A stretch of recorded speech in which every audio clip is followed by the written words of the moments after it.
16 સોમવારના વ્રતની શરૂઆત પવિત્ર શ્રાવણ માસના પ્રથમ સોમવારથી થાય. વ્રત કરનારે દર સોમવારે મહાદેવજી મંદિરે જઈ પૂજા કરવી, એકટાણું કરવું અને મહાદેવજીની આ કથા સાંભળવી. ઈશ્વર અને પાર્વતી એક શિવાલયમાં આવી આનંદ ખાતર સોગઠાબાજી રમી રહ્યા હતા. બાજીમાં તો હાર જીત હોય, કોઈ જીતે તો કોઈ હારે. હવે હાર જીતનો ન્યાય કોની પાસે કરાવવો? એવામાં પૂજારી પછીની ચારે બાજુઓમાં પણ બ્રાહ્મણે ભગવાનની જીત જણાવી. ત્યારે પાર્વતીજી તેના પર ક્રોધે ભરાયા, કારણ કે ચારે વખત બ્રાહ્મણ જૂઠું બોલ્યો હતો. પાર્વતીજીએ બ્રાહ્મણને શ્રાપ આપ્યો, તારા જૂઠાણનો બદલો એ કે તારા શરીરે કોઢ નીકળશે. તરત જ બ્રાહ્મણ કોઢિયો બની ગયો. તેણે પોતાને શાપ મુક્ત કરવા બંનેને આજીજી કરી, પણ તે વ્યર્થ ગઈ. બ્રાહ્મણ તો રડતો રડતો ત્યાંથી ચાલી નીકળ્યો. તે થોડે દૂર ગયો હશે ને એક રાતી ગાય મળી. ગાય કહે, વિપ્રદેવ, રડતા રડતા કઈ તરફ જાઓ છો? કોઠિયા બ્રાહ્મણે પાર્વતીના શ્રાપની વાત કરી અને કહ્યું, મારા પાપનું ફળ મને મળ્યું છે, એટલે પાપનું નિવારણ કરવા જઈ રહ્યો છું. ગાય બોલી, હું પણ દુઃખી થઈ છું. મારા આંચળ ફાટું ફાટું થઈ ગયા છે, પણ કોઈ દૂધ દોહતું નથી, તેમજ વાછરડા પણ ધાવતા નથી. માટે મને જે પાપ નડતા હોય તેનું નિવારણ પૂછતા આવજો. આગળ જતાં બ્રાહ્મણને બાદામી રંગનો ઘોડો મળ્યો. બ્રાહ્મણે તેની પીઠ થાબડી. ત્યાં તે બોલી ઉઠ્યો, હે વિપ્રદેવ, હું રૂપાળો છું, છતાં મારા પર કોઈ સવારી કરવાની વાત જ કરતું નથી. માટે તમે મારા પાપનું નિવારણ પૂછતા આવજો. થાકેલો બ્રાહ્મણ રસ્તામાં એક ઘટાદાર આંબાના ઝાડ નીચે થાક ઉતારવા બેઠો. તો આંબાએ કહ્યું, હે વિપ્રદેવ, મારા ઉપર મજાની કેરીઓ લાગેલી છે, પણ કોઈ મારા ફળને તોડીને ખાતું નથી. કદાચ કોઈ ખાય છે તો તે મરી જાય છે. માટે તમે મારા પાપનું નિવારણ પૂછતા આવજો. આગળ જતાં એક તળાવ આવ્યું અને બ્રાહ્મણ પાણી પીવા તળાવમાં ઉતર્યો. તો અંદર રહેતો એક મગર પાણીની સપાટી ઉપર આવીને કહેવા લાગ્યો, હે વિપ્રદેવ, હું પાણીમાં રહું છું, તોય મારા દેહમાં બળતરા થાય છે, તો તમે મારા પાપનું નિવારણ પૂછતા આવજો. મગરને આશ્વાસન આપી બ્રાહ્મણ ચાલતો ચાલતો ગાઢ વનમાં આવ્યો અને ત્યાં એક ઝાડ નીચે બેસી મહાદેવજીને પ્રસન્ન કરવા તેણે તપ આદર્યું. મહાદેવજીએ પ્રસન્ન થઈ તેની ઈચ્છા પૂર્ણ કરવા કહ્યું. તો બ્રાહ્મણ બોલ્યો, ભગવાન, મને શ્રાપથી મુક્ત કરી મારા કોઢ મટાડી દો. મહાદેવજી કહે, એક રસ્તો છે. તું પૂર્ણ ભાવથી 16 સોમવારનું વ્રત કરે તો તારો કોઢ મટી જાય. બ્રાહ્મણ કહે, ભગવાન, વ્રત કરવા હું તૈયાર છું, મને બતાવો કે વ્રત કેવી રીતે થાય. મહાદેવજી બોલ્યા, આ 16 સોમવારના વ્રતની શરૂઆત શ્રાવણ માસના પહેલા સોમવારથી થાય. સોમવારે વહેલા નાઈ ધોઈને 4 દોરાને ભેગા કરી થોડા થોડા અંતરે એક એક કરીને 4 ગાંઠ વાળવાની. પછી તે દોરો ગળામાં પહેરી લેવાનો. ત્યારબાદ મહાદેવજીના દર્શન કરી આવવાના. વ્રત કરનારે દર સોમવારે એકટાણું કરવાનું. આમ શ્રાવણ માસના પહેલા સોમવારથી વ્રત કરતા કારતક માસમાં 16મો સોમવાર આવે ત્યારે 4.5 શેર ઘઉંના લોટના લાડવા બનાવવાના. લોટમાં 1.25 શેર ઘી અને 1.25 શેર ગોળ નાખી લાડુ બનાવવાના. જેટલા લાડુ બન્યા હોય એટલાના 4 ભાગ કરવાના. તેમાંનો એક ભાગ મહાદેવજીના પૂજારીને, બીજો ભાગ રમતા બાળકને, ત્રીજો ભાગ ગાયોના ગોવાળને અને ચોથા ભાગનો લાડુ વધ્યો હોય તો તેનો ભૂકો કરીને કોડિયારા પૂરી તેમ કરતાં પણ વધે તો તેને જમીનમાં દાટી દેવું. આવી રીતે વ્રતનું ઉજવણું કરવાનું. વ્રત કરનાર 16 સોમવાર સાચી શ્રદ્ધા રાખીને કરે તો તે રોગમુક્ત થઈ જાય અને તેની કાયા કંચન વર્ણ થઈ જાય. કોઢિયો બ્રાહ્મણ ભગવાનને પગે લાગ્યો. પછી તેણે ગાયની વાત કરી અને તેના પાપનું નિવારણ જણાવવા કહ્યું. તો મહાદેવજી બોલ્યા, આગલા ભાવમાં એક ગાય સ્ત્રી હતી. તેણે ક્રોધમાં ધાવતા બાળકોને છૂટા પાડ્યા હતા. એ પાપનું ફળ તે ભોગવી રહી છે. તેનું નિવારણ એ કે તું એના આંચળમાંથી દૂધ કાઢી તે દૂધ વડે મારી પૂજા અભિષેક કરજે, એટલે તેની બધી તકલીફ દૂર થઈ જશે. બ્રાહ્મણે હવે ઘોડાનું દુઃખ જણાવ્યું. તેના પાપના નિવારણ માટે મહાદેવજી બોલ્યા, પૂર્વ જન્મમાં આ ઘોડો વણિક હતો. તે તોલ માપના ખોટા કાંટલા રાખીને લોકોને છેતરતો હતો અને ઉધાર ધરીને બમણા પૈસા પડાવતો હતો. તેનું નિવારણ એ કે તું જઈને ઘોડા પર સવારી કરે તો તેના તમામ કષ્ટ દૂર થઈ જાય. આંબાના પાપનું નિવારણ પૂછતા મહાદેવજીએ જણાવ્યું કે આગલા જન્મમાં એ લોભિયો હતો. મગરના પાપનું નિવારણ પૂછતા મહાદેવજીએ કહ્યું, આગલા જન્મમાં એ બ્રાહ્મણ હતો. ભણી ગણીને તે મોટો પંડિત થયો હતો, છતાં કોઈને શસ્ત્રક્રિયા શીખવાડતો નહીં. તેથી આ ભવે તે મગર બનીને પીડા ભોગવી રહ્યો છે. તેનું નિવારણ એ કે તું મારા પર ચઢેલું બીલીપત્ર લઈને તેની આંખે અડકાળજે, એની બળતરા દૂર થઈ જશે. બધાયના પાપનું નિવારણ જાણી બ્રાહ્મણ મહાદેવજીને નમન કરી પાછો ફર્યો. રસ્તામાં પેલું તળાવ આવ્યું. મગર તેની વાટ જોતો પડ્યો હતો. બ્રાહ્મણે જોડીમાંથી બીલીપત્ર કાઢીને તેને આંખે અડાડ્યું. તે સાથે જ મગરના શરીરમાં ઠંડક થઈ અને તેનો મોક્ષ થઈ ગયો. આંબા આગળ થઈ બ્રાહ્મણે બધા ચરુ ખોદી કાઢ્યા. તેમનું ધન સારા માર્ગે વાપરવાનો સંકલ્પ કરી તેને એક કેરી તોડી ખાધી ને તેને અમૃતના ઓડકાર આવ્યા. આગળ જતા પેલો ઘોડો મળ્યો.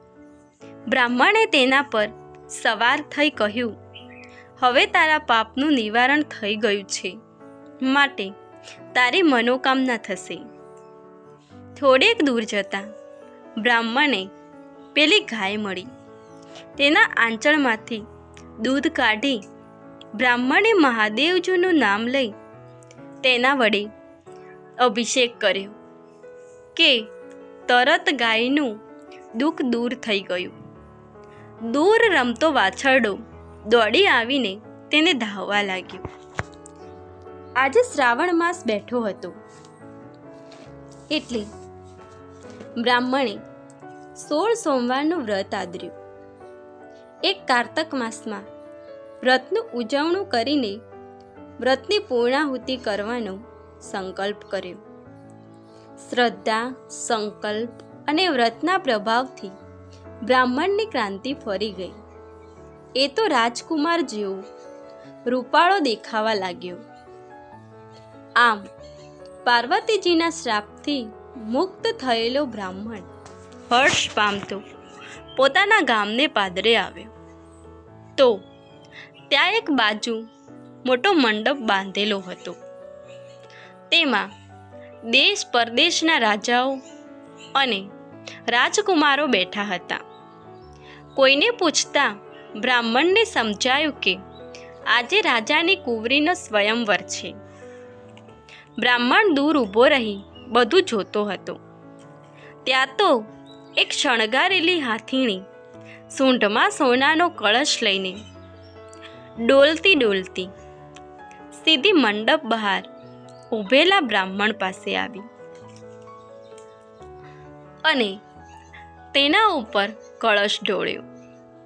આવી રીતે બીજી અને ત્રીજી વાર પણ હાથીનીએ બ્રાહ્મણ ઉપર જ કળશ ઢોળ્યો. એટલે રાજાએ પોતાની કુંવરીના લગ્ન બ્રાહ્મણ સાથે કરી દીધા.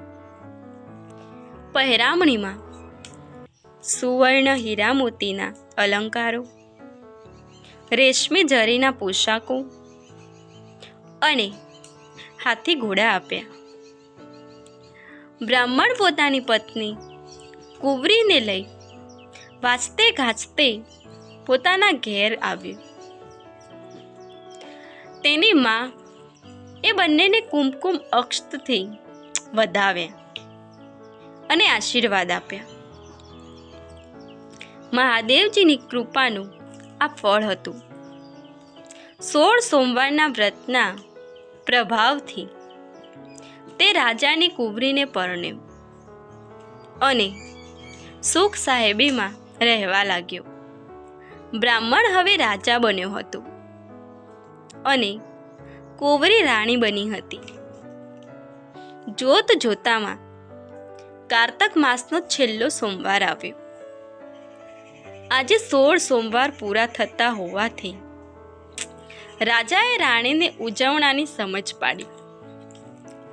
રાણીએ સાંભળ્યું બધું, પણ રસોઈમાં 32 ભાતની વાનગીઓ બનાવી. રાજા જમવા બેઠો અને પોતાના ભાગના લાડુ પ્રસાદી તરીકે જમવા લાગ્યો. ત્યારે રાણીએ સોના થાળમાં લાડુ ઉપરાંત બીજી ઘણી વાનગીઓ પીરસી. રાણી ઉપર રાજાને ગુસ્સો આવ્યો, કારણ કે વ્રતના ઉજવણીમાં બીજું કંઈક ખવાય નહીં. તેથી તેણે મહાદેવજીની ક્ષમા માગી અને ચોથા ભાગનો લાડુ પ્રસાદી તરીકે જમીને વ્રત પૂરું કર્યું. એ જ રાતના સ્વપ્નમાં મહાદેવજીએ આવીને રાજાને દર્શન દીધા અને કહ્યું, હે રાજા, તારી રાણીએ તારા વ્રતમાં ભંગ પાડવા પ્રયત્ન કીધો છે, માટે તેને દેશવટો આપી દે, જેથી તેનું અભિમાન ઉતરી જશે. બીજે દિવસે સવારે રાજાએ રાણીને પહેરે કપડે રાજ્યની સરહદ બહાર તગેડી દીધી.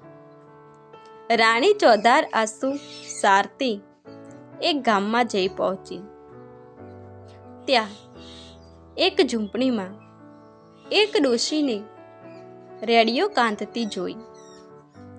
તે ત્યાં ગઈ અને પીવા માટે પાણીની માંગણી કરી. ભલી ડોશીએ રાણીને પાણી પાયું અને પોતાને ત્યાં રાખી. પણ રાણીના પગલાં થતાં ડોશીથી સૂતર ઓછું કતાતું હતું અને તાર તૂટી જતા હતા. તેથી ડોશીએ તેને અપશુકુનિયાર ગણીને કાઢી મૂકી. એ આગળ જતાં રાણીને એક ગાંચણે આશ્રય આપ્યો, પણ તેના પગલાં થયા પછી ગાણીમાં તેલ ઓછું ઉતરવા લાગ્યું. તેથી ગાંચણે પણ રાણીને હળધૂત કરી કાઢી મૂકી. થોડે દૂર એક કૂવો હતો. તેના થાળા ઉપર ઊભેલી એક પનિહારી પાસે રાણીએ પીવા માટે પાણી માંગ્યું, પણ પનિહારી પાણી પીવડાવવા જાય છે ત્યાં તો ઘડો કાંઠલામાંથી ભાગી ગયો. આગળ જતાં એક મહાત્માની મઢી આવી. મહાત્માએ રાણીને આશ્રય આપ્યો અને જમવા બેસાડી. તો તેના કમ ભાગ્યે થાળીમાં ભોજનની વાનગીઓને બદલે જીવડા થઈ ગયા. મહાત્માનું કારણ શોધી સમજી ગયા. તેમણે રાણીને કહ્યું, બેટી, તું મહાદેવજીનું વ્રત કર.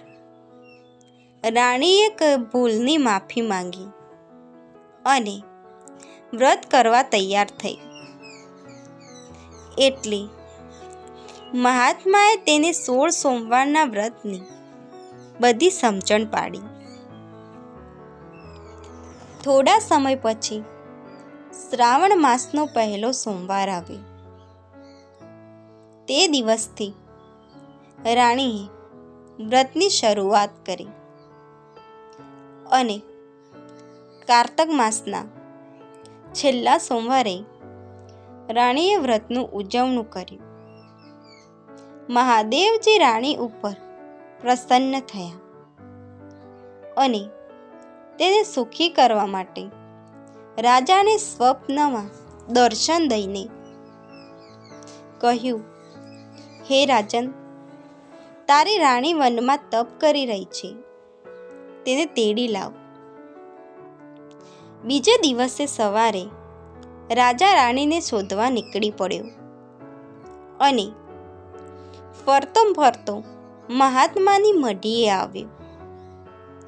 રાણી પોતાના પતિને ઓળખી હરખભેર ઉઠી અને મહાત્માને કહેવા લાગી, પિતાજી, મારા પતિ પધાર્યા છે, તો તમે મને એમની સાથે જવાની રજા આપો. મહાત્માએ રજા આપી અને મંત્રેલા જળથી ભરેલી એક જારી આપી કહ્યું, બેટી, કોઈને ગમે તેવું દુઃખ હશે તે આ જળથી દૂર થશે. મહાત્માને નમન કરીને રાજા રાણી ચાલી નીકળ્યા. રસ્તામાં પનિહારી ફૂટેલા ઘડા સાથે બેઠી હતી, તેથી આંખમાં આંસુ વહી રહ્યા હતા. રાણીએ મંત્રેલા જળથી તેનો ઘડો આખો કરી આપ્યો અને કહ્યું, બહેન, આ બધો મહાદેવજીના વ્રતનો પ્રભાવ છે. વ્રત કરનાર સર્વ વાતે સુખી થાય છે. આગળ જતા ગાંચણની ગાણીમાંથી તેલ નીકળતું ન હતું, તેથી રાણીએ ગાણી ઉપર પવિત્ર જળનો છંટકાવ કર્યો, એટલે તે સડસડાટ ચાલવા લાગી. જતા જતા રાણીએ તેને મહાદેવજીના વ્રતનો પ્રભાવ સમજાવ્યો. હવે રાજા રાણી રેંટીઓ કાતતી ડોશીની ઝૂંપડી આગળ આવ્યા. ડોશી કાંતતી હતી, પણ વારે વારે તાર તૂટી જતા હતા, તેથી રડતી હતી. રાણીએ રેટિયા ઉપર પવિત્ર જળ છાંટ્યું અને ડોશીએ રેટિયો ફેરવવા માંડ્યું, તો આંખા અને લાંબા તાર નીકળવા માંડે. ડોશીએ બંનેને આશીર્વાદ આપ્યા. આખરે રાજા રાણી મહેલે આવી પહોંચ્યા.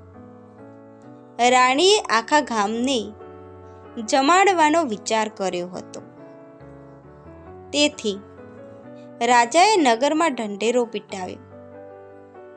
આજે સાંજે સર્વ નર નારી મહેલ સામેના મોટા મેદાનમાં જમવા આવે. સાંજ પડતા રસોઈ તૈયાર થઈ ગઈ અને સહુ જમી ગયા, પણ રાણી જમી નહીં. રાજાને કહે, મારે એકટાણું છે અને મહાદેવની વાર્તા કહી જમવાનું છે. ગામમાં કોઈ ભૂખ્યા હોય તેને બોલાવો. રાજાએ ભૂખ્યા માણસની તપાસ કરવા માંડી, તો એક કુંભારના ઘરમાં સાસુ વહુ વચ્ચે કજિયો થવાથી સાસુ ભૂખી રહી હતી. તે કાને બહેરી અને આંખે આંધળી હતી. એ ડોશીને પાલખીમાં બેસાડી મહેલે લાવ્યા. એટલે રાણીએ ડોશીને પાટલે બેસાડી મોટે સ્વાદે કહ્યું, માજી, હું તમને મહાદેવજીની વાતો સંભળાવું છું, તો વચમાં જય મહાદેવ એમ હુંકારો ભણતા રહેજો. રાણીએ વાત શરૂ કરી. ડોશીને સંભળાય કે ન સંભળાય, તો પણ જય મહાદેવ એમ હુંકારો ભયે જતી હતી. વારંવાર મહાદેવનું નામ લેવાથી ધીમે ધીમે ડોશીના કાનની બહેરાશ જતી રહી અને આંખોમાં પણ તેજ આવી ગયું. ડોશી કહે, બેટી, હું આંખે સાપ જોઉં છું અને કાને બરાબર સાંભળું છું. આ બધું શું છે? રાણીએ કહ્યું, માજી, આ બધો મહાદેવજીના વ્રતનો પ્રભાવ છે. તમે મહાદેવજીની વાર્તા સાંભળી તેનું તમને ફળ મળ્યું છે. આ સાંભળી ડોશીને વ્રત કરવાની ઈચ્છા થઈ. એટલે રાણીએ મહાદેવજીના 16 સોમવારના વ્રતની પૂરી સમજ પાડી અને ડોશી ઘેર ગયા. ડોશીને દેખતા સાંભળતા જોઈને છોકરો અને છોકરાની વહુ ખુશ થયા અને બધો મહાદેવજીના વ્રતનો પ્રભાવ છે એમ જાણી એમણે પણ 16 સોમવારનું વ્રત કરવાનો સંકલ્પ કર્યો. 1 વર્ષ બાદ રાણીએ સુંદર પુત્રને જન્મ આપ્યો. કુંવર મોટો થતા રાજાએ તેને ગાદીએ બેસાડ્યો. કુંવરે પણ ભાવથી મહાદેવની ભક્તિ કરવા માંડી અને તેને સુખરૂપ રાજ કરી. હે મહાદેવજી, જેવા તમે રાજા રાણીને અને કુંવરને ફળ્યા, એવા તમારું વ્રત કરનારને અને તમારી કથા વાર્તા વાંચનારને સંભળાવનારને ફળો. જય મહાદેવ, જય ભોળાનાથ.